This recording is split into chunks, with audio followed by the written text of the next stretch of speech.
Deficiencies ఉన్నాయో తక్కువలు ఉన్నాయో అవన్నీ కూడా ఈ విధంగా రిజాల్వ్ చేయబోతున్నాం అంటే వైట్ పేపరు. ఇదేందండి, వైట్ పేపర్ ఇచ్చేసి క్లీన్గా చేతులు ఎత్తేసినట్లు ఉంది ప్రభుత్వం. ఇంత లావు డాక్యుమెంట్ కూడా అవసరం లేదు, స్ట్రెయిట్ అవే 30వ పేజీకి వెళ్ళిపోవాలి. సారాంశం అంతా 30వ పేజీలో ఉందన్నమాట. ఇంత లావు డాక్యుమెంట్ కూడా అవసరం లేదు.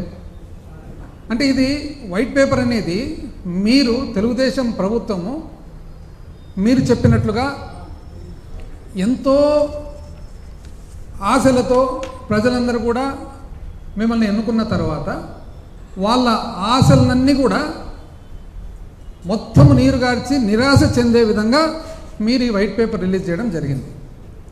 ఇది అసలు చూసిన తర్వాత అనిపిస్తుంది, ఇది శ్వేతపత్రమా లేదా సాకుపత్రమా, శ్వేతపత్రమా లేదా సాకుపత్రమా? అన్ని సాకులు కనపడుతూ ఉన్నాయి. ఆ సాకులు కూడా అన్ని ఇన్వాలిడ్ సాకులు. నేను చెప్తాను ఎందుకు ఇన్వాలిడ్. అసలు సూపర్ 6 అని చెప్పి మీ సూపర్ 6 మీద ఎంతో నమ్మకంతో ప్రజలందరూ కూడా మిమ్మల్ని ఎన్నుకుంటే, ఒకవైపు ఏమో ప్రజల్లోనే డౌట్స్ కూడా చెప్తున్నారు. అసలు ఈ విధంగా ఇన్ని సీట్లు ఎట్లు వచ్చినాయి, ఈ విధంగా ఇంత మెజారిటీలు ఎట్లు వచ్చినాయని చెప్పి ప్రజలు ప్రశ్న ఒకవైపు.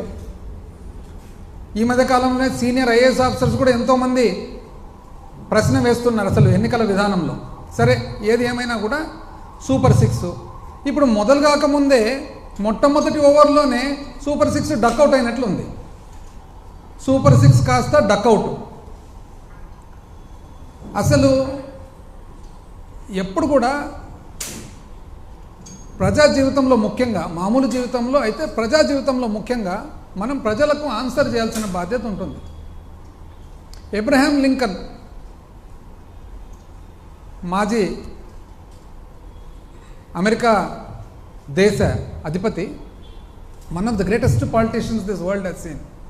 ఆయన ఏమన్నారు, ఒక వ్యక్తిని జీవితాంతము అబద్ధాలు చెప్పొచ్చు, అందరికీ ఒక్కసారి అబద్ధం చెప్పొచ్చు, కానీ అందరికీ జీవితాంతం అబద్ధం చెప్పాలంటే కుదరదు, ఏమాత్రం కుదరదు. స్ట్రెయిట్ అవే 30వ పేజీకి పోతే ఏమంటున్నారు మీరు 30వ పేజీలో?